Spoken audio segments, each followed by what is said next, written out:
The video uses AI voice images combined with manual editing. All content is fictional and for entertainment purposes only.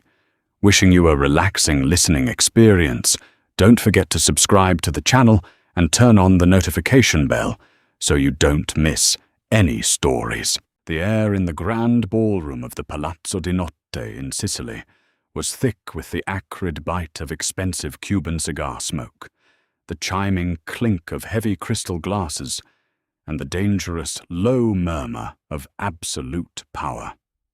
Beneath the glittering light of three massive chandeliers that cast fractured light across the marble floor, Leonardo Bianchi, the undisputed head of the Cosa Nostra's largest syndicate, sat at the head table. He was a man carved from ice and marble, impeccably dressed in a bespoke charcoal suit, eyes the piercing color of a winter sky, and a reputation so fearsome that even the most hardened men in the criminal underworld spoke his name only in hushed, reverent whispers. Tonight was the annual Alleanza, a fragile gathering where rival factions temporarily laid down arms to negotiate territory, celebrate a tense peace, and more often than not, engage in subtle, venomous games of dominance. A cruel, unspoken tradition of the Alleanza involved the pairing, a forced match of conversation partners for the evening banquet. Ostensibly, it was designed to build bridges between warring families, but historically, it was a weapon orchestrated to humiliate a rival on a public stage. This year, the orchestrator was the boastful and vindictive Don Carlo, a man whose garish displays of wealth were only matched by his deep-seated loathing for Leonardo's cold, calculated efficiency. When Leonardo's name was called by the master of ceremonies, a sudden, expectant hush fell over the cavernous room. Don Carlo, smirking from across the vast expanse of the dining table, leaned into his microphone to announce the pairing. For Don Leonardo, a woman of substantial presence, Miss Louise Bernard. Laughter, poorly disguised as polite coughs and snickers, rippled through the sycophants lining the tables. Louise Bernard was not a typical attendee of this dark world. She was an American art appraiser, brought to Sicily by a neutral third party to authenticate a recently unearthed cache of stolen Renaissance paintings. She was also noticeably overweight, in a room entirely populated by rail-thin, surgically enhanced socialites and mob wives draped in diamonds. She wore a simple, elegant navy dress that felt entirely inadequate against the sea of sequined gowns and tailored silk. Her dark hair was pulled back into a severe chignon, but her intense discomfort was palpable as she navigated the long, grueling gauntlet of mocking stares and whispered insults toward Leonardo's head table. The joke was brutally clear. The untouchable, physically perfect Don paired with the civilian outsider who wildly defied the Mafia's aesthetic mold. Leonardo watched her approach with an unreadable expression. He saw the slight tremble in her hand as she held her clutch with white-knuckled force, the flush of embarrassment coloring her cheeks under the harsh ballroom lights. But he also saw something else beneath the surface, a sudden hardening of her jaw, a fierce flare of defiance burning in her warm amber eyes. She didn't shrink under the collective cruel gaze of the syndicate. She simply squared her shoulders and endured it with a quiet dignity that instantly commanded his attention. She finally reached the heavy oak chair beside him. "Mr. Bianchi," she said, her voice remarkably steady, surprisingly resonant over the quiet murmurs of the room. "It seems we are to be entertained at my expense this evening." Leonardo didn't blink. He slowly stood up, the deliberate, powerful movement instantly silencing the remaining titters in the room like a physical blow. He reached out, not to offer a perfunctory, dismissive handshake, but to pull out her chair with a practiced, deeply deferential grace that belonged in a royal court, not a mafia summit. "The entertainment, Miss Bernard," Leonardo said, his voice a low, commanding baritone, carrying just enough to reach Don Carlo's burning ears, is in watching small men try to fill large rooms. "Please, sit." He took his seat beside her. The silence in the room was now absolute, thick with a sudden, suffocating tension. Don Carlo's triumphant smirk vanished instantly, replaced by an ugly, mottled flush of angry humiliation. Leonardo turned his broad shoulders, giving his full, undivided attention to Louise, effectively and insultingly dismissing the entire room of powerful men. "I understand you are an expert on Caravaggio. Tell me, do you find his use of chiaroscuro as manipulative as I do?" Louise blinked, genuinely startled by the intellectual depth of the question coming from a man she had assumed was nothing more than a well-dressed thug. Manipulative? Perhaps. Or perhaps it's just the only way he knew how to show the divine struggling against the darkness. Light has no meaning without the shadows threatening to consume it. The conversation had begun, not with a cruel joke, but with a profound intellectual challenge. As the orchestra nervously started to play a slow waltz, a thick, palpable tension settled over the ballroom. Leonardo Bianchi had just drawn a permanent line in the sand, and the target was no longer Louise, but the foolish man who had dared to mock her. But as the long night wore on, Leonardo found himself entirely forgetting the power play. He was not just defending her honor, he was genuinely intrigued by the sharp, analytical mind hiding behind her quiet exterior. They spoke of the Renaissance, of historical betrayals, of the crushing weight of legacy. He noticed the beautiful way her amber eyes lit up when she discussed the emotion behind a brush stroke, the quiet, magnetic confidence that emerged when she was firmly on her intellectual turf. When the opulent evening finally concluded, Leonardo insisted on escorting her to her waiting car.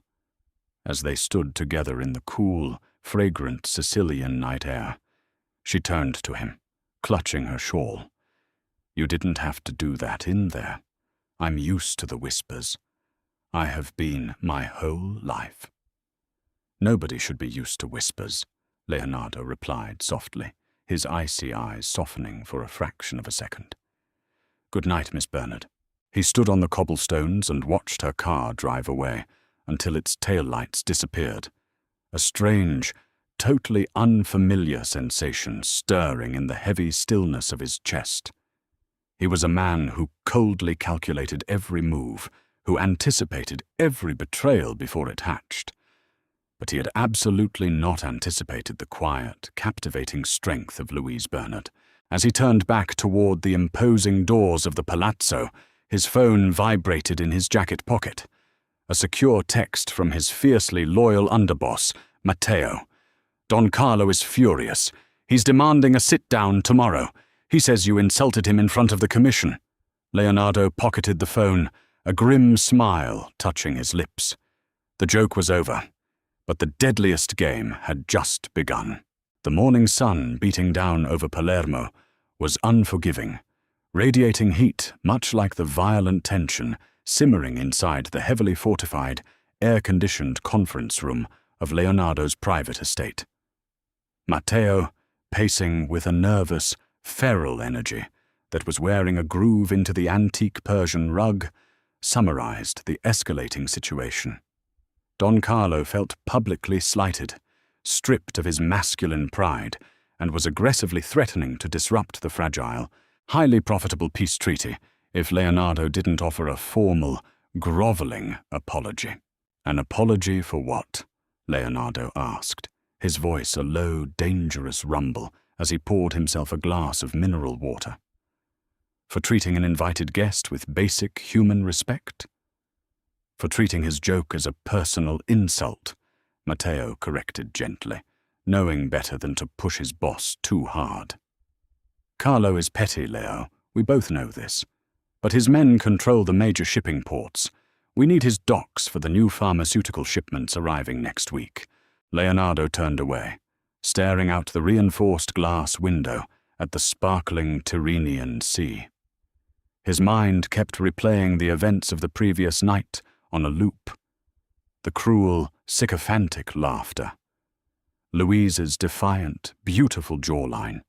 His own unexpectedly visceral reaction to her humiliation. He had broken strict syndicate protocol, shown a crack in his legendary, impenetrable armor. And for what? An American art appraiser he barely knew and would likely never see again. There will be no apology, Leonardo stated finally, the decision cementing in his mind. Arrange a meeting, but firmly on my terms. Neutral ground. Let him sweat. As Matteo scrambled to make the tense arrangements, Leonardo's thoughts drifted back, unbidden, to Louise. He needed to ensure her safety. In his ruthless world, any perceived weakness or affection was an immediate target. By publicly defending her, he had unwittingly painted a massive bullseye on her back. He immediately dispatched a discreet, highly trained detail of his best men to monitor her movements around the city. He lied to himself, insisting it was purely tactical, a standard precaution against Carlo's predictable, violent spite. But when the encrypted field reports started rolling in, she visited the bustling local market. She spent 4 quiet hours buried in the dusty museum archives.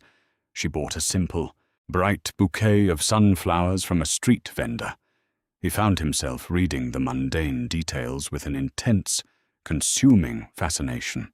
Later that suffocating afternoon, the meeting with Carlo took place in a secluded, dusty vineyard miles outside the city limits. The air smelled of overripe grapes and hot dust, the buzzing of cicadas adding an irritating backdrop to the tension. Carlo was already sweating profusely, blustering loudly, demanding immediate financial concessions and public respect. Leonardo sat across from him under a shaded pergola, listening with cold, reptilian detachment, his brilliant mind already 3 steps ahead of Carlo's crude threats. "You disrespect our oldest traditions, Bianchi," Carlo spat, his face a blotchy, furious red. "You elevate a nobody, a foreign civilian, over a made don."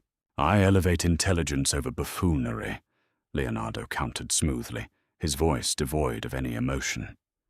"And as for your leverage at the ports, Carlo, your men have been sloppy. They've been skimming. 10% off the top of my crates for the last 6 months. Dummy corporations routing through Cyprus, fake import manifests. I have the ledgers, Carlo. Every single dime."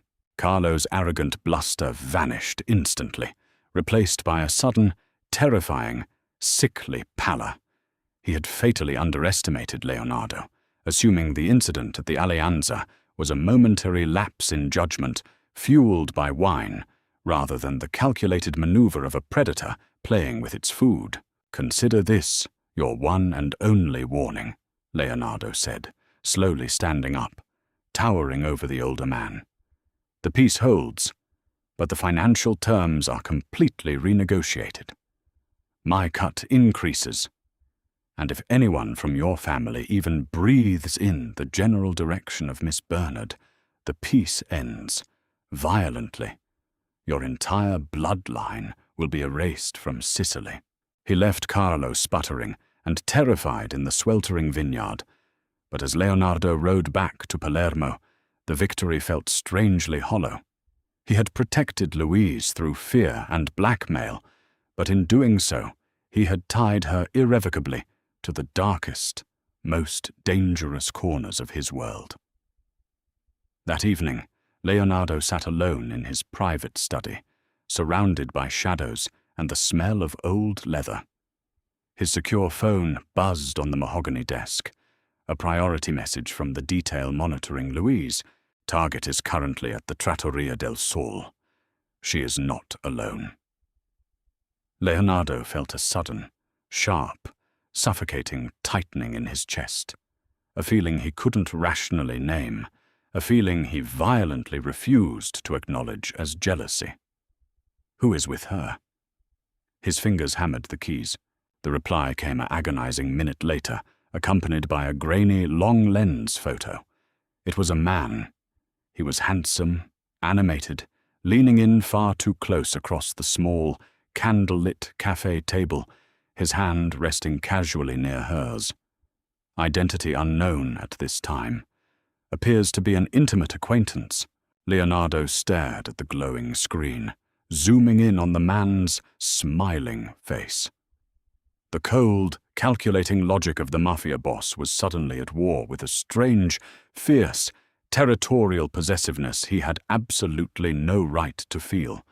He closed his eyes tightly, the image burning into his retinas. He had successfully protected her from his mortal enemies. But who was going to protect him from the dangerous, entirely unpredictable emotions this woman was awakening within his frozen heart? The man sitting across from Louise at the trattoria was named Julian, a fellow art historian, an old friend from university, and a comforting face in an unfamiliar city. His laugh was easy, practiced, the kind of laugh that belonged in faculty lounges and brightly lit, safe galleries. Louise laughed at his jokes, letting out a genuine, unburdened sound that felt incredibly rare lately. Cicely was beautiful, but the dark undercurrent of danger, punctuated by her surreal, terrifying encounter with Leonardo Bianchi, had left her nerves completely frayed. So the formidable, terrifying Mr. Bianchi, Julian teased, swirling his red wine with an amused glint in his eye. The local rumors say he stood up for you against the entire Cosa Nostra elite, swept in like a dark night. Should I be jealous, Lou? Louise flushed deeply, the visceral memory of Leonardo's cold, authoritative defense sending a distinct shiver down her spine. It wasn't like that at all, Julian. It was just a mafia power play. He used my presence to insult a rival boss. That's how these ruthless men operate. We're just chess pieces to them. She tried desperately to convince herself it was true, to rationalize the encounter. But she couldn't erase the memory of the intense, protective fire in his winter sky eyes, or the surprising, gentle respect when he pulled out her chair.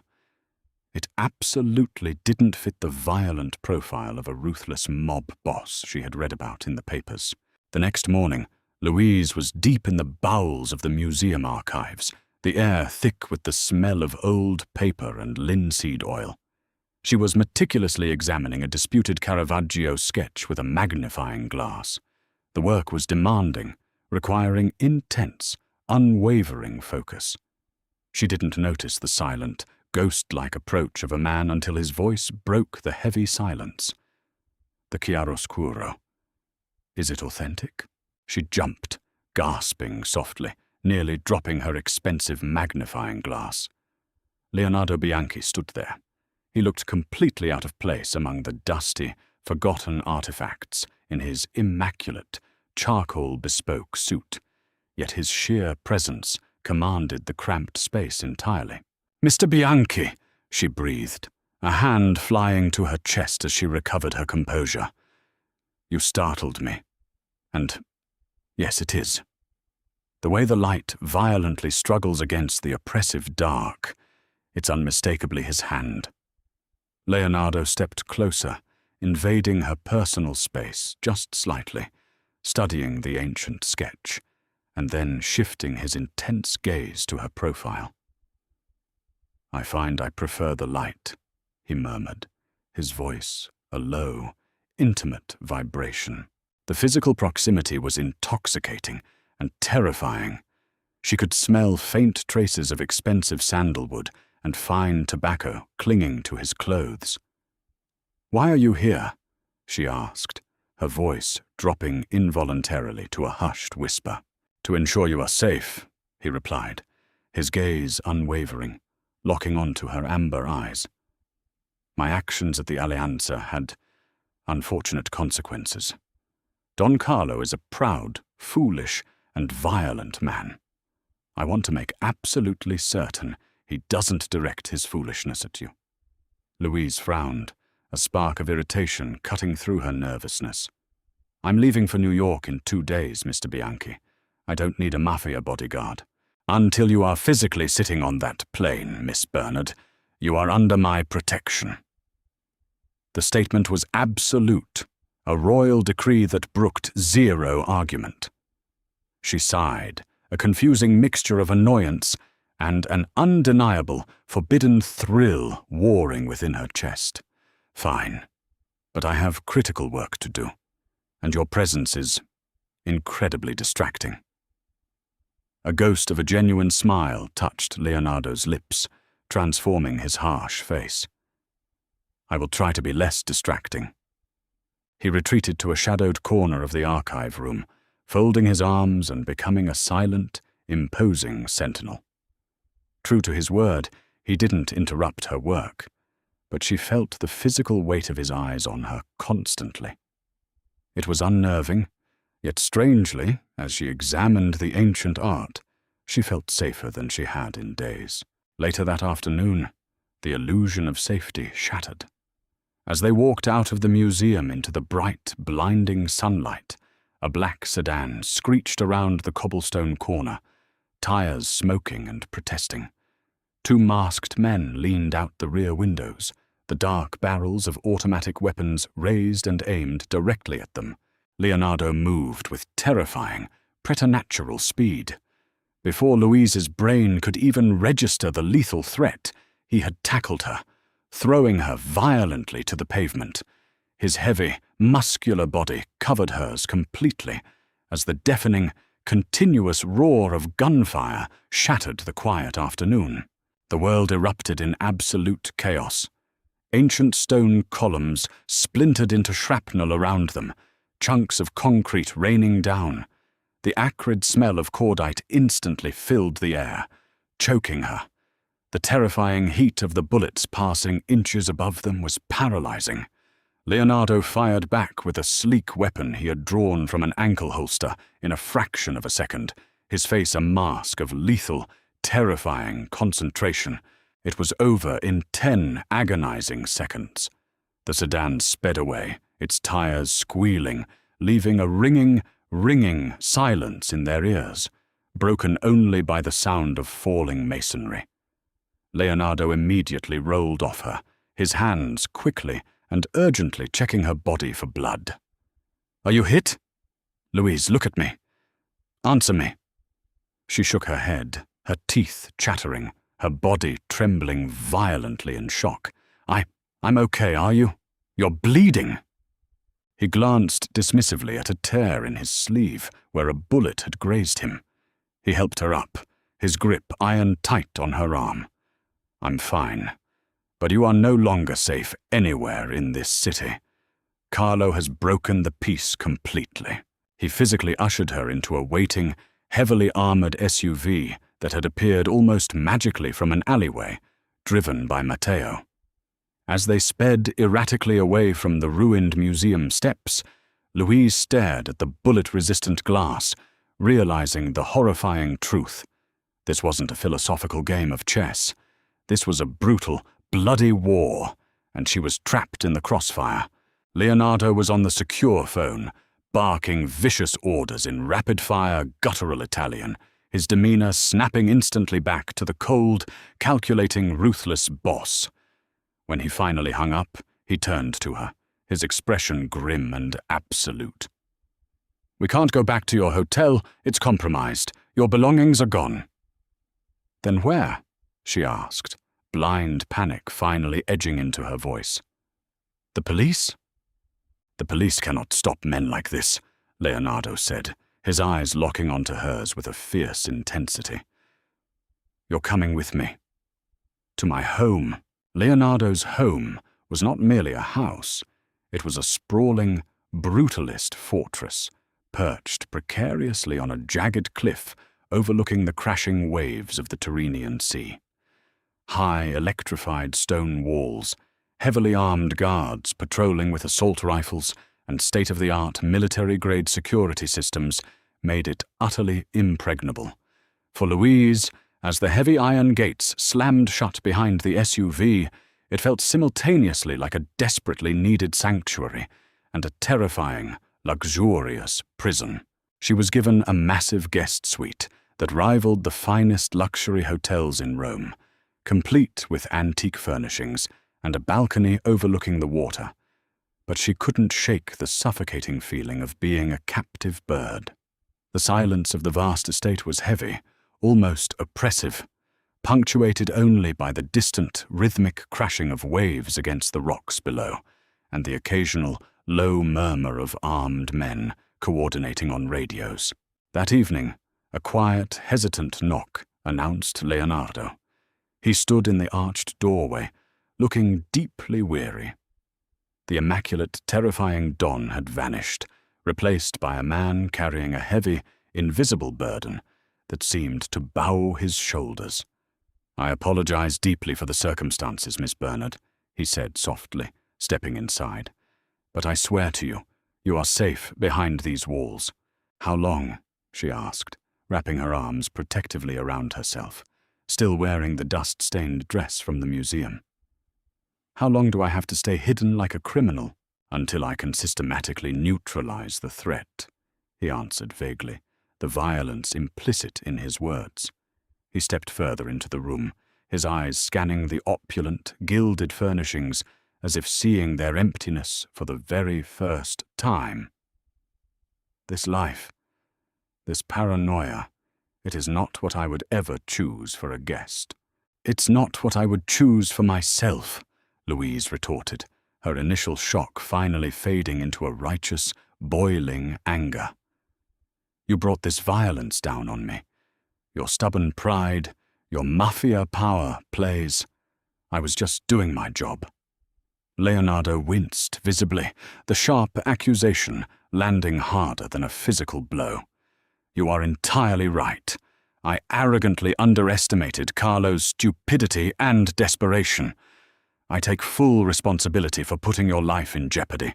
His blunt, egoless admission instantly disarmed her. She had expected mafia arrogance, loud justifications, or gaslighting. Instead, he offered a sincere, vulnerable apology. "What happens now?" she asked, the tension in her shoulders deflating slightly. "Now we wait. And we survive."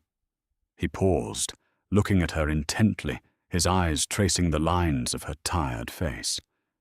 "You showed remarkable, incredible courage today in the street. Most seasoned men would have frozen in panic. I was terrified out of my mind," she admitted, the phantom smell of gunpowder making her voice tremble again.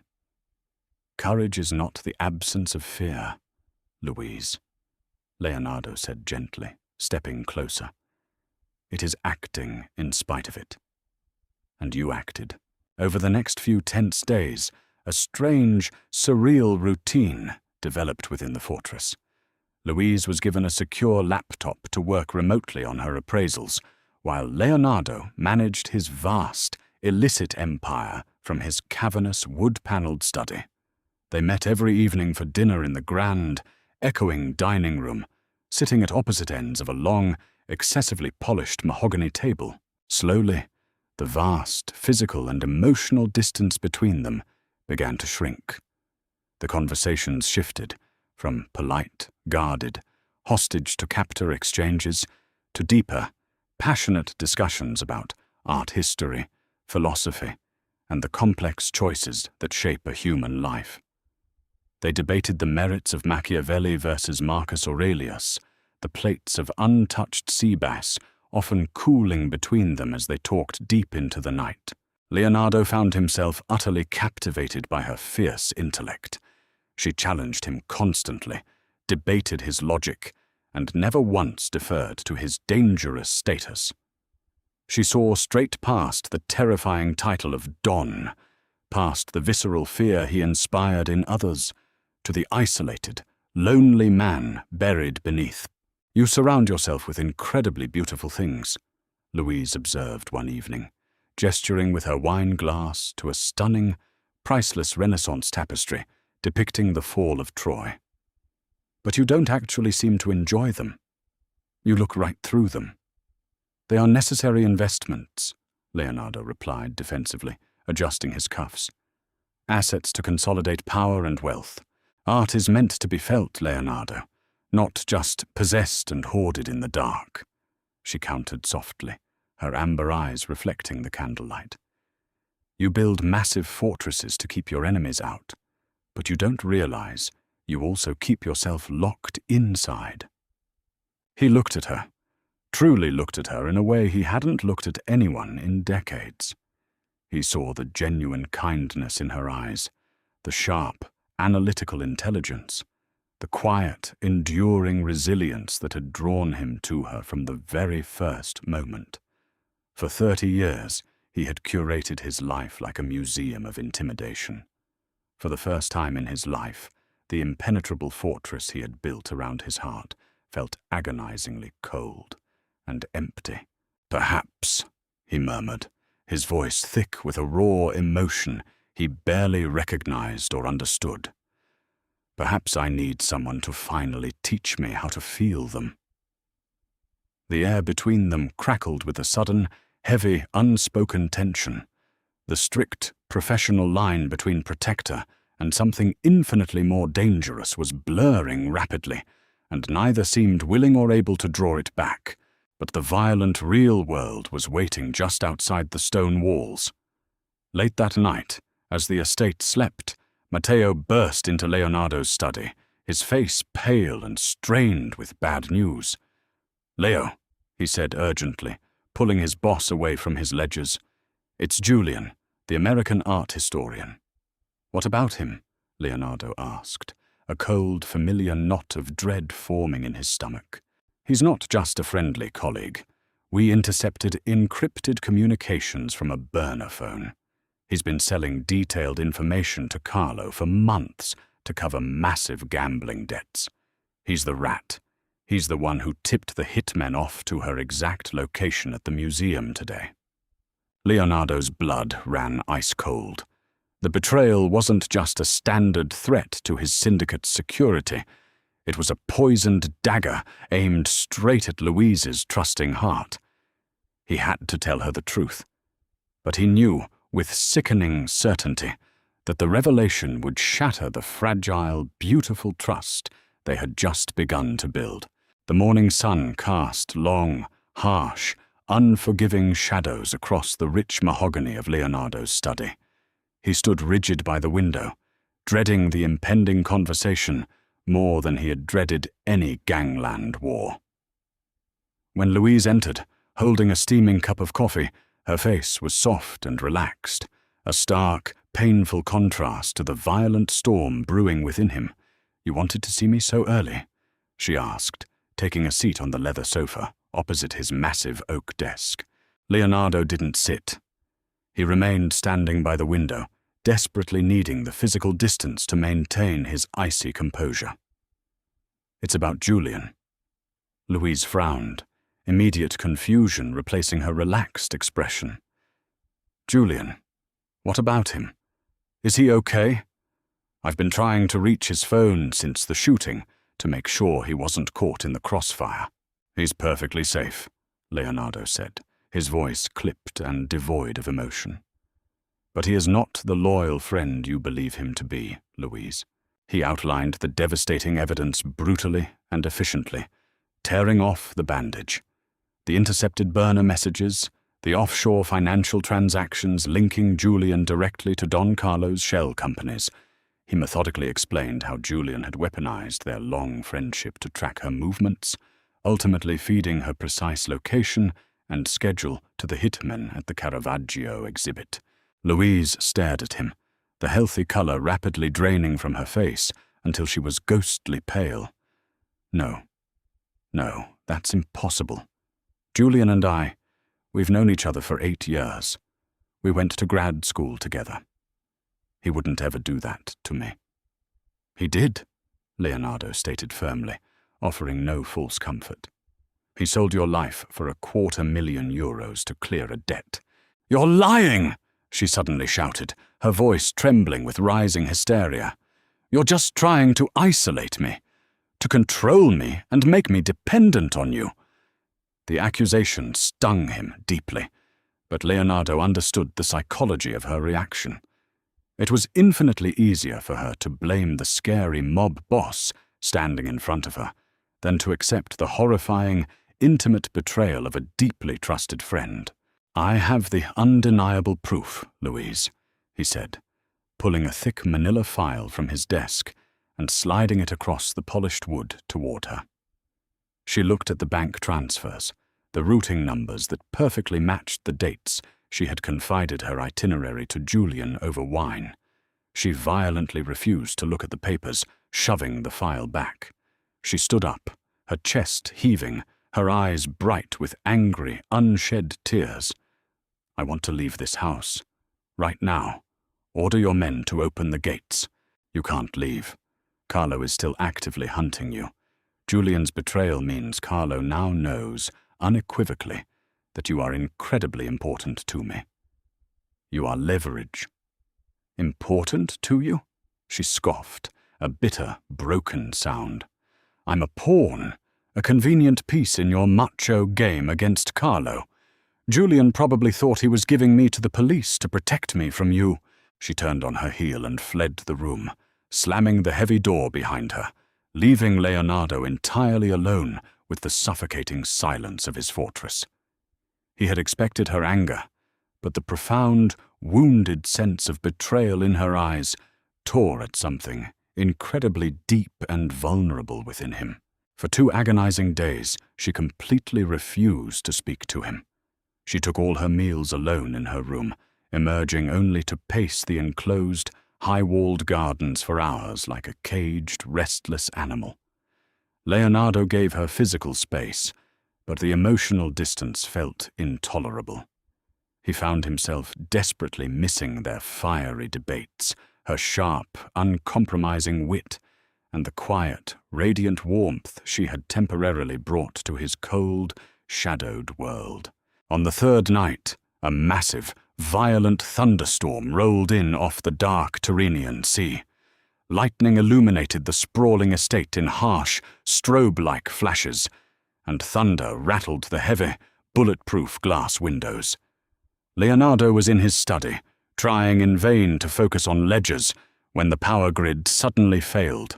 The estate plunged into pitch darkness, the backup emergency generators inexplicably failing to kick in immediately. His first instinctual thought was of Louise. He grabbed a heavy tactical flashlight from his desk drawer and hurried down the long, dark corridors toward her suite. He found her huddled tightly in a corner of her room, her hands clamped fiercely over her ears, her entire body trembling violently with every crash of thunder. The thunder cracked like a sniper's rifle. "Louise," he said softly, immediately pointing the harsh beam of the flashlight toward the floor so as not to blind her. She looked up, her eyes wide, dilated with pure terror. I hate storms," she admitted, her voice shaking uncontrollably. "They sound so loud. They remind me of—" She didn't have to finish the sentence. He understood perfectly. The deafening, unpredictable crashes, the sudden, disorienting darkness. It was a visceral, inescapable PTSD reminder of the gunfire at the museum. Leonardo didn't hesitate for a second. He'd lowered his large frame and sat down on the hardwood floor right beside her, keeping a respectful physical distance, but close enough to offer his solid, grounding presence. "It's just a storm coming off the water. You are entirely safe here. I am here." He began to talk, his voice a low, steady, hypnotic rumble in the darkness. He deliberately didn't speak of business, of syndicates, or of danger. He told her stories of his distant childhood, of the vibrant, peaceful Sicily he remembered before the ugly violence consumed his entire life.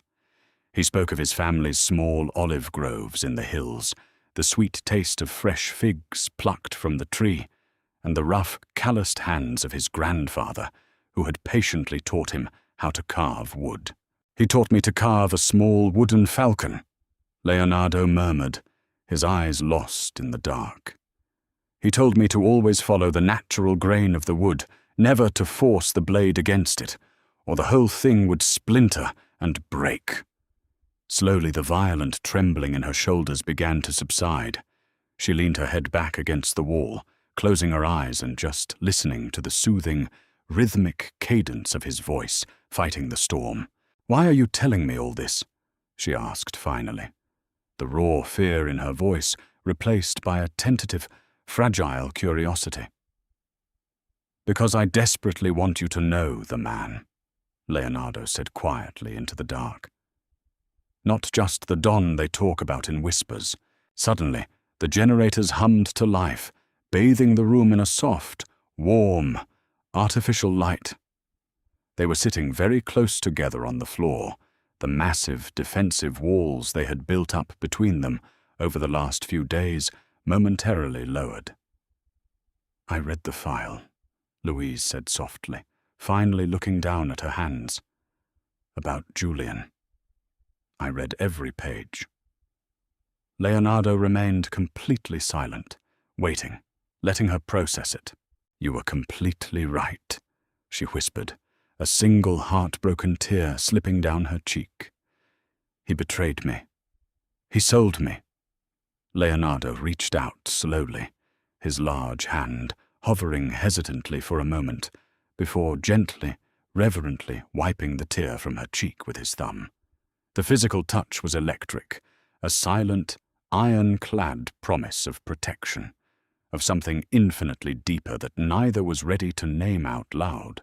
But the fragile, intimate moment was violently broken by the harsh, blaring buzz of Leonardo's secure radio on his belt. He snatched it up, his soft expression hardening back into stone instantly. They breached the outer perimeter gate. Matteo's voice crackled through the static, edged with panic. "Carlo sent an army. They're here!" The deceptive tranquility of the estate shattered in an instant. Piercing, high-decibel klaxon sirens wailed, drowning out the lingering rumble of the fading thunderstorm.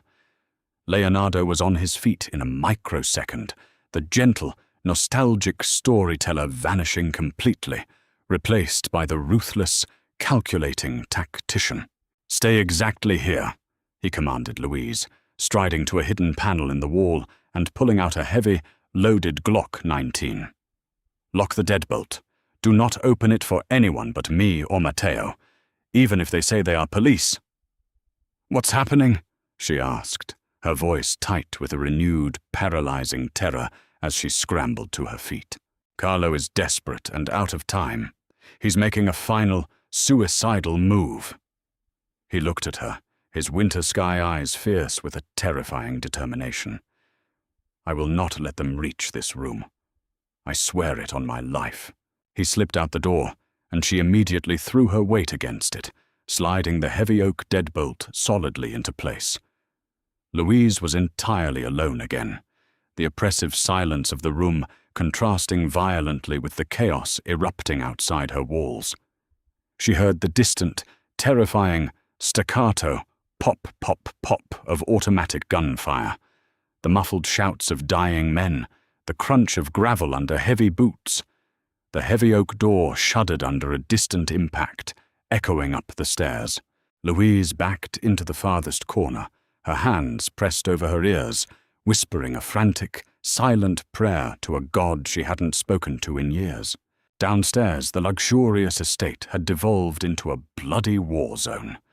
Leonardo and his men, heavily outnumbered but vastly better positioned within the choke points of the house, held the main corridors. The air quickly grew thick with the blinding smoke of discharged weapons and the sharp, metallic tang of blood. Carlo had sent his most vicious enforcers, a reckless push to decapitate the Bianchi syndicate in one night. "They're flanking us heavily on the east wing through the solarium," Matteo yelled over the deafening din, firing short, controlled bursts from behind a marble pillar that was rapidly disintegrating under enemy fire. Leonardo analyzed the chaotic situation with cold, terrifying precision. He fought not with the wild rage of a cornered animal, but with the cold, calculating precision of a man protecting his only real treasure. "Fall back to the grand staircase. We bottleneck them there. No one gets past the second-floor landing." The fighting grew brutally close quarters and unrelenting. Leonardo moved with a terrifying, predatory grace, his focus absolute and lethal. He wasn't just fighting to maintain his lucrative territory or his own life. He was fighting solely for the terrified woman trapped in the room above him. Hours seemed to stretch into a horrific eternity. Finally, the relentless barrage of gunfire began to dwindle, replaced by the moans of the wounded. The assault was breaking. Carlo's men, realizing the element of surprise was gone and their numbers were severely depleted, began a panicked, disorganized retreat toward the breached gates. Leonardo, his face covered in plaster dust and someone else's blood, signaled his remaining men to hold their ground. "Secure the perimeter wall, hunt down the stragglers, count our dead." He didn't wait to hear the final grim report. He turned and sprinted up the grand staircase, taking the blood-slicked marble steps 2 at a time. He reached Louise's door and pounded heavily on the thick wood. "Louise, it's me! Open the door!" There was an agonizing pause, then the metallic clack of the deadbolt sliding back. She stood there, pale as a ghost and trembling, but miraculously unhurt. When she saw him, smelling of cordite, copper, and sheer exhaustion, covered in the grim, visceral evidence of the battle, she let out a choked, broken sob. She didn't think. She just reacted on pure instinct. She threw herself forward, her arms wrapping tightly around his neck, burying her face in his chest, entirely uncaring of the blood or the dirt ruining her clothes. Leonardo stiffened in shock for a fraction of a second before his massive arms wrapped around her, pulling her fiercely tight against him. He buried his face in her dark hair, breathing in the clean scent of her, desperately grounding himself in the miraculous reality that she was alive and safe. "It's over," he murmured, his voice hoarse and raw from shouting orders. "They're gone, you're safe." They stood locked together for a long time, holding on to each other like castaways in a storm, the adrenaline finally fading from their veins, leaving behind a profound, terrifying emotional vulnerability. "You're hurt," she said softly, pulling back slightly to examine a fresh, bleeding graze on his bicep. "It's nothing," he dismissed it, not wanting her to worry. "It's not nothing," she insisted, her voice surprisingly firm. "Come to the bathroom. Sit down. I need to clean it." He allowed her to lead him, completely surrendering his usual dominance to her gentle, commanding ministrations. As she carefully cleaned the stinging wound with antiseptic, her touch was incredibly light, almost reverent. Leonardo watched her face. The fierce, calculating intelligence in her amber eyes now softened entirely by deep compassion. "Why did you do it?" she asked quietly, not looking up from his arm. "Why risk your entire empire, your life, for me?" He didn't answer immediately. He looked at her small, capable hands, steady and gentle, completely contrasting with the brutal violence he had just wrought with his own hands downstairs. "Because you are the only real, honest thing in a world full of ghosts and liars," he confessed, the profound truth slipping out of his mouth before he could stop it. "Because I have spent my entire life building an empire built on fear and intimidation, and you make me want to build something entirely else, something good." Louise stopped cleaning the wound, the cotton pad hovering in the air. She slowly looked up, her amber eyes searching his deeply. The air between them was incredibly heavy with unspoken confessions, with a desperate longing that defied all logic and danger. He leaned in agonizingly slowly, giving her every possible opportunity to pull away or say no. She didn't move an inch. When their lips finally met, it wasn't a violent clash of power or a conquest, but a desperate, incredibly tender surrender. It was a silent vow forged in the traumatic fires of survival. The kiss deepened, a powerful, physical communication of terrors overcome and defensive walls completely torn down, but the fragile, beautiful peace was suddenly shattered by Matteo's urgent voice from the doorway. "Leo, we have a massive problem." Leonardo broke the kiss reluctantly, his eyes never leaving Louise's flushed face. "What is it now?" Matteo looked grim, his face pale under the grime. "Carlo wasn't here leading the assault. He sent his men to die as a distraction while he hit our real vulnerability. The pharmaceutical shipments at the Palermo port. They're entirely gone. Millions of euros stolen." Leonardo's jaw clenched so hard, his teeth ground together. The war wasn't over. It had just entered its final, deadliest phase. The complete loss of the port shipments was a devastating, potentially fatal blow. Not just financially, but to Leonardo's terrifying reputation. Weakness or failure in the Cosa Nostra was blood in the water, and the other major families would soon begin to circle like sharks. The atmosphere in the fortified estate was impossibly tense, transformed into a high-stakes war room, running entirely on adrenaline, rage, and black espresso.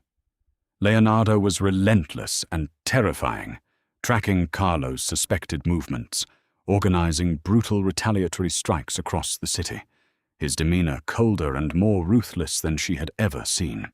Louise watched sadly from the periphery as he transformed completely back into the untouchable Don, the vulnerable man who had held her in the darkness, who had confessed his deep fears, seemed totally buried under layers of violent, tactical necessity. She felt a growing, painful sense of isolation. She was physically safe, yes, but she was a useless bystander in his bloody war. "You need to let me help you," she stated one evening, finding him alone in his study, obsessively poring over satellite maps of the Palermo docks, his eyes red with fatigue. Leonardo looked up, his expression weary.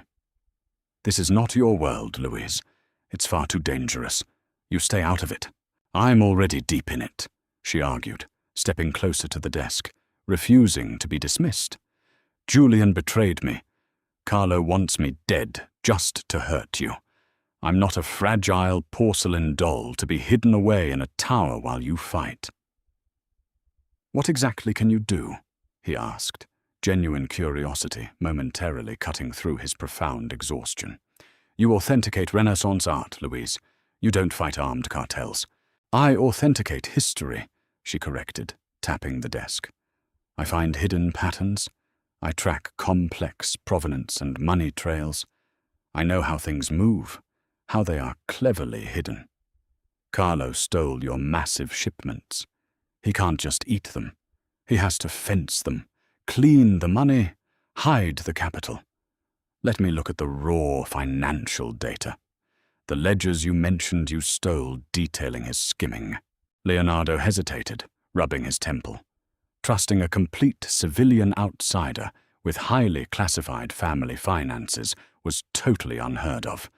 It was a punishable offense.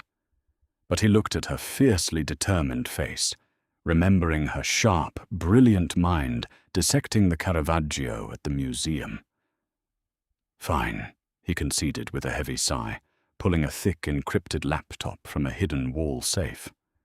"But you work only from this room, and you do not make any contact with the outside world?" None. For the next 3 grueling days, Louise immersed herself entirely in the labyrinthine data. She applied the exact same meticulous, obsessive attention to detail she used on centuries-old brushstrokes to the complex web of Carlo's shell companies and offshore accounts. It was a chaotic, intentional mess designed to confuse auditors, but she slowly started finding small, pulling threads. "Here, look at this," she said late one night, pointing excitedly to a series of seemingly unrelated, small transactions on the glowing screen. Leonardo leaned closely over her shoulder, his physical proximity a familiar, comforting warmth that made her heart flutter. I tracked a series of phantom invoices for fine art restoration services that perfectly mirror the estimated street value of the stolen shipments. He's not hoarding the money to buy weapons. He's liquidating his hard assets.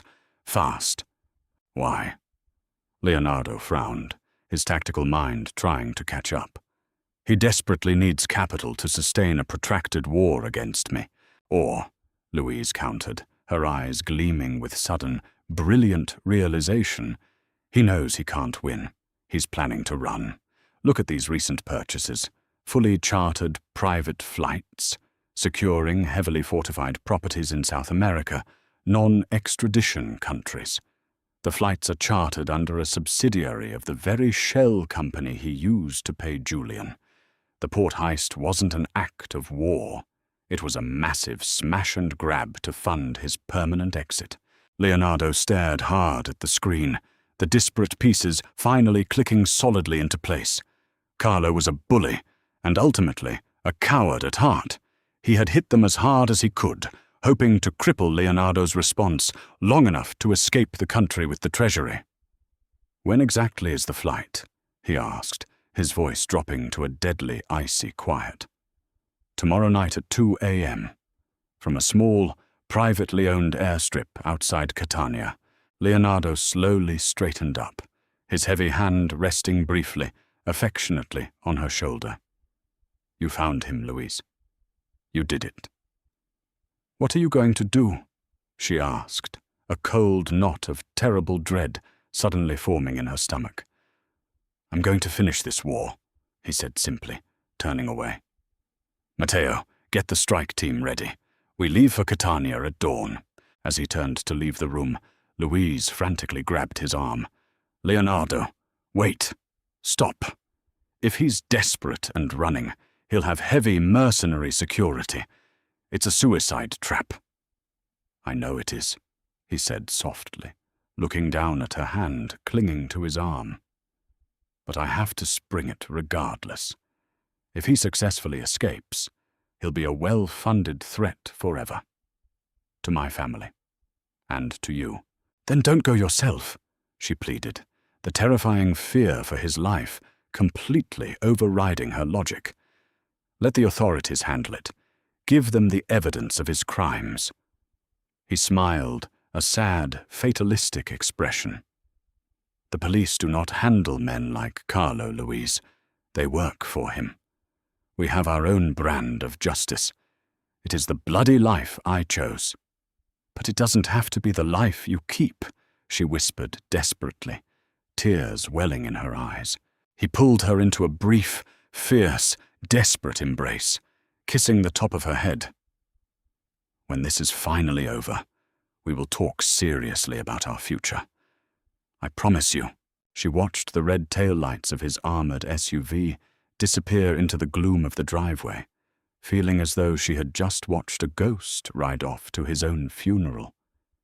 He left her standing alone in the study, the oppressive silence of the estate pressing in on her again.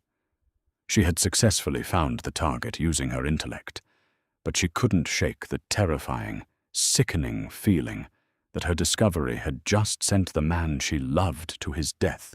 The next day dragged on in agonizing, slow motion. Louise paced the floors, completely unable to focus on a book or her work. Night finally fell, bringing a heavy, oppressive Mediterranean heat. She sat paralyzed by the encrypted phone on the desk, jumping out of her skin at every creak of the old house. Midnight passed. Then 1 a.m. The silence was deafening. Finally, at 3:15 a.m., the encrypted phone on the desk buzzed violently. She snatched it up before the second ring, her hands shaking so hard she almost dropped it. "Leonardo? It's Matteo." The voice on the other end was rough, panting, and filled with static. "Matteo, what happened? Tell me, is Leonardo okay?" There was a long, agonizing, terrible pause on the line. "We got Carlo," Matteo said slowly, his voice completely devoid of triumph. "He's dead. The threat is gone. But It was a horrific bloodbath, Louise. "Leonardo," she demanded, her voice rising in sheer panic. "Where is Leonardo? He took 2 rounds to the chest during the breach. He's in emergency surgery right now. The trauma doctors say it's very bad. You need to come to the secure clinic in the city. Right now, we don't know if he'll make it." The secure underground mafia clinic was hidden deep beneath a nondescript private hospital in the center of Palermo. The air smelled sharply of harsh antiseptic, copper, and stale vending machine coffee. Louise sat frozen in a stark, blindingly bright waiting room, her hands clasped so tightly together her knuckles were entirely white. The relentless beep, beep, beep of the heart monitors down the hall was the only tether keeping her from drowning in complete despair. Matteo sat slumped across from her, his expensive clothes heavily stained with dark, dried blood, his face a terrifying mask of exhausted grimness. "He pushed way too hard," Matteo said, his voice a hoarse, broken whisper. "He wanted to end it quickly, to eliminate the threat so he could get back to you. He took stupid risks on the tarmac he normally wouldn't take." The guilt hit Louise like a physical, crippling blow to the stomach. Her mere presence in his life, her safety, had completely compromised his usually flawless tactical judgment. She had desperately wanted to help him by finding the flight, but she had ultimately become his greatest, most fatal vulnerability. Agonizing hours bled slowly into dawn. Finally, a weary surgeon wearing blood-splattered scrubs emerged through the swinging doors, his face utterly unreadable. He barely survived the surgery. The bullets missed his heart by millimeters, but they shredded a lung. He lost a massive amount of blood. The next 24 hours are highly critical. We have him in a deep, medically induced coma to help his body attempt to heal. "Can I see him?" Louise asked, her voice cracking, tears streaming down her face. The surgeon nodded curtly. "Briefly. Don't agitate him." Leonardo looked incredibly small and fragile in the narrow hospital bed, entirely stripped of his bespoke armor and his terrifying aura of absolute command. He was ashen pale, a tube down his throat, hooked up to a terrifying array of noisy machines that beeped in a steady, monotonous rhythm, pumping fluids and blood into his veins. Louise sat heavily in the plastic chair beside him, taking his cold, terrifyingly limp hand in both of hers. "You promised me we'd talk about the future," she whispered fiercely through her tears, pressing his hand to her lips. "You don't get to break that promise to me.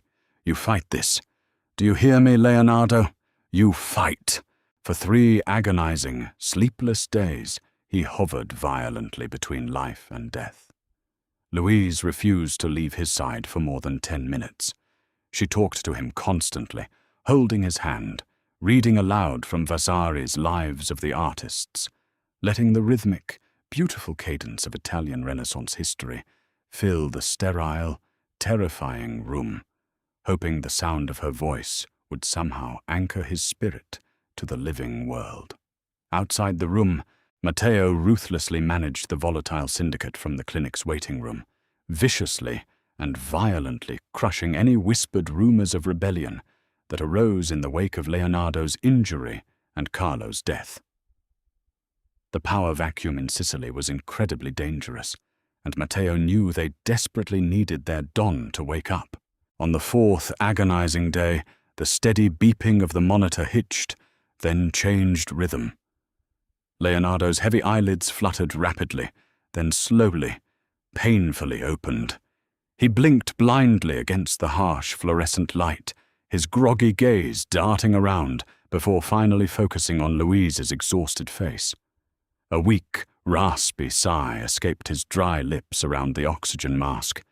"You're still here." "Where else would I ever be?" she said, offering a watery, radiant smile, profound relief washing over her in a crashing tidal wave. His physical recovery was agonizingly slow and deeply painful.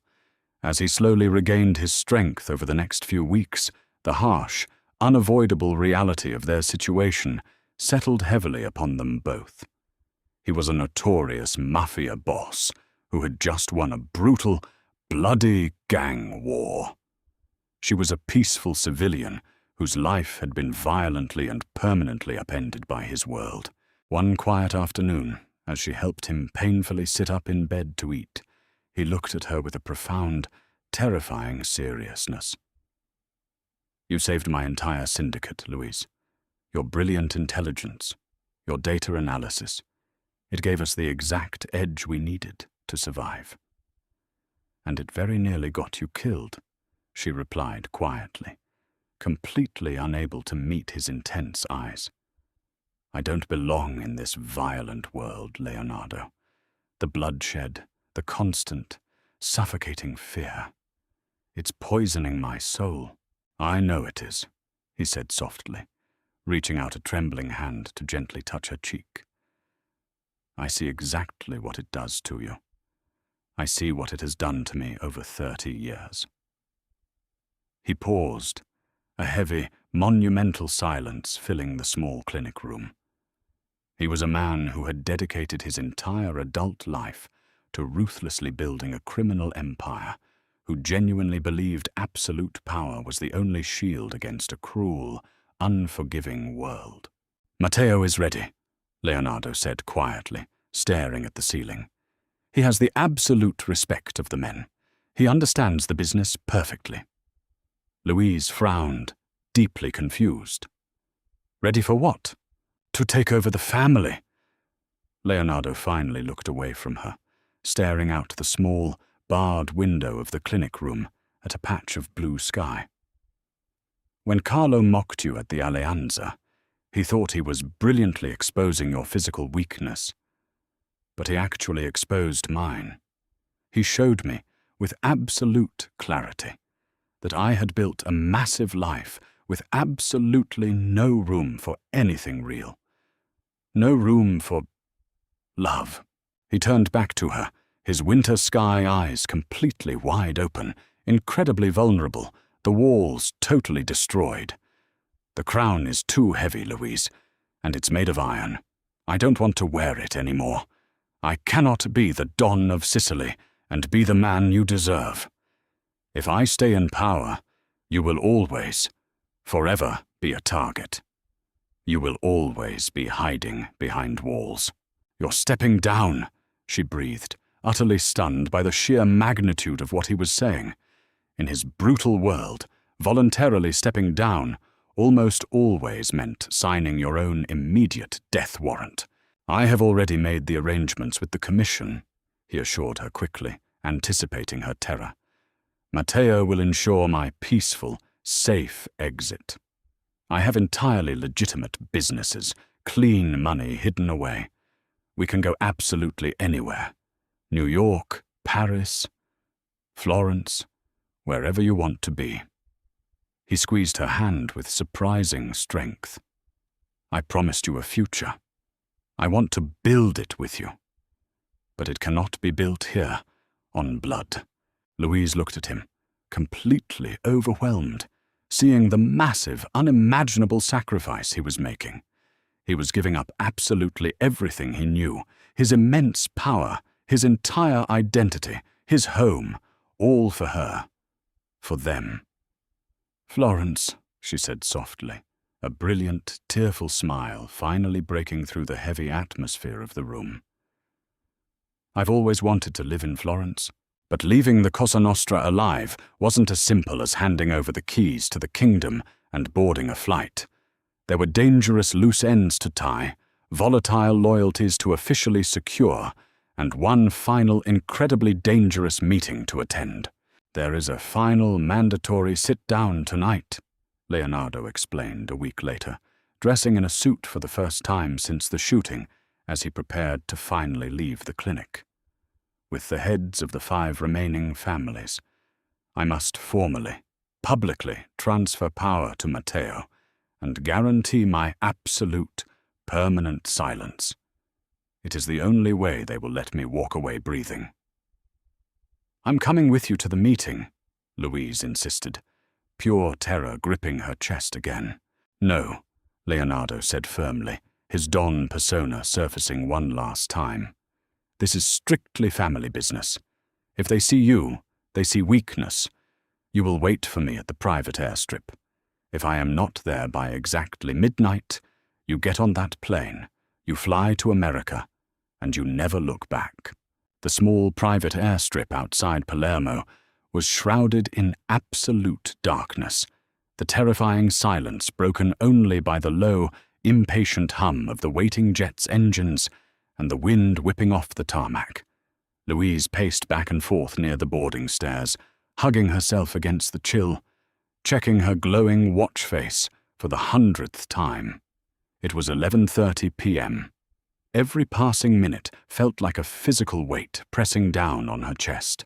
The sit-down was currently taking place in a highly neutral, heavily guarded warehouse location in the city. Leonardo, still physically weak, breathing painfully, but absolutely refusing to show any sign of weakness, had walked in alone with Matteo to face the wolves. He had to convince a dark room full of deeply paranoid, violent men that his unprecedented retirement was genuine and not an elaborate tactical ploy to strike them later. "He'll be here, Miss Bernard," the older pilot said gently, stepping down from the plane to offer her a jacket. "I've flown for him for a decade. He's a survivor. He always comes back." Louise nodded numbly, taking the jacket, but the tight knot of anxiety in her stomach only twisted tighter. She remembered the visceral violence at the estate, the terrifying amount of blood in the clinic. She knew exactly how quickly things could go fatally wrong in that room. 11:45 p.m. She stared down the long, empty access road, praying desperately for the sight of headlights piercing the gloom. What if the Dons didn't believe him? What if they saw his stepping down as a final, arrogant insult that required a bloody response? 11:55 p.m. Hot tears pricked her eyes, blurring her vision. She had finally found something completely real, something incredibly unexpected and profoundly deep, only to potentially lose it to the very violent world that had violently brought them together in the first place. Defeated, she started to walk slowly up the stairs toward the plane, the crushing weight of the impending midnight deadline breaking her heart. Then suddenly, two bright beams of halogen light pierced the darkness in the distance. A heavy black SUV sped recklessly down the access road, its tires screeching violently as it braked hard near the plane's wing. The rear door opened slowly, and Leonardo stepped out onto the tarmac. He moved stiffly, his handsome face pale in the moonlight, leaning heavily on a wooden cane. But he was standing. He was alive. He was there. He looked like a man who had just walked through hell and finally found the exit door. Louise dropped the jacket and ran to him, ignoring the pain in her feet, throwing her arms around his neck, burying her face in his shoulder, and sobbing with pure relief. He held her incredibly tight, letting his cane clatter to the asphalt so he could wrap both arms around her waist, lifting her slightly off the ground. "It's done," he murmured into her hair, his voice exhausted, but filled with a new, profound peace. "Matteo is the Don of Sicily. The families accepted the terms of my exile. We are completely free, Louise." They boarded the plane together, the heavy cabin door sealing them off forever from the island of Sicily, from the violence, from the shadows, and from his bloody past. As the jet engines roared to life, pushing them up into the dark night sky toward Italy, Louise looked at the man sitting beside her, his hand tightly holding hers. He wasn't the terrifying, untouchable Mafia Boss she had met in that ballroom, nor was he the broken, bleeding man in the hospital bed. He was something entirely new, someone who had bravely chosen love and light over absolute power. 3 years later, in a stunning, sun-drenched rustic villa overlooking the rolling, cypress-dotted hills of Florence. A woman sat at a heavy oak desk near an open window. She was carefully examining a newly discovered Renaissance sketch, the magnifying glass catching the afternoon sun. The beautiful house was filled with warm light, the sound of distant laughter, the smell of blooming jasmine mixing with the rich, dark aroma of fresh espresso. "Is it authentic?" a deep, incredibly familiar voice asked from the arched doorway. Louise turned around to see Leonardo. He looked older, his dark hair now handsomely dusted with silver at the temples, but his icy eyes were as clear, sharp, and peaceful as a summer sky. He wasn't wearing a rigid, bespoke suit, but a comfortable, loose white linen shirt, his sleeves rolled up to the elbows, revealing the faint, faded scars of his past life. "It is," she smiled radiantly, setting down her magnifying glass on the desk. A sketch of a woman's profile, attributed to a student of Da Vinci. The lines are incredibly strong, confident. It knows exactly what it is. He walked over slowly, wrapping his strong arms around her waist from behind, resting his chin on her shoulder, and pressing a tender kiss to the top of her head. Just like you, their incredible journey had started with a cruel, petty joke, a forced pairing meant to publicly humiliate them both. But in the heavy silence of that dangerous ballroom, they had found a profound connection that shattered all expectations. They had navigated brutal betrayal, survived a gangland war, and thrown off the crushing, bloody burden of power. Leonardo had learned the hardest way. The true, lasting strength wasn't found in the terror you inspired in others, but in the terrifying vulnerability you allowed yourself to feel for someone else. He had willingly traded a vast, lonely empire of shadows for a beautiful life filled with light, art, and the quiet, enduring strength of the extraordinary woman who had saved his soul. And Louise, who had spent her entire life quietly observing history from the sidelines, had finally stepped boldly into her own, realizing that her brilliant intelligence and quiet resilience were a force far more powerful than any weapon. They stood together by the window, looking out over the golden, rolling Tuscan hills, the violent past a distant, fading memory, their peaceful future a brilliant masterpiece they were happily painting together, day by beautiful day. Thank you for joining me on this emotional journey of Leonardo and Louise. Their story reminds us that strength comes in many forms, and that love can bloom in the most unexpected and dangerous of places. If you enjoyed The Silence in the Room, please like, subscribe, and leave a comment below, letting me know your favorite moment. Your support helps me continue bringing these stories to life. Until next time, stay strong and keep believing in the power of a second chance.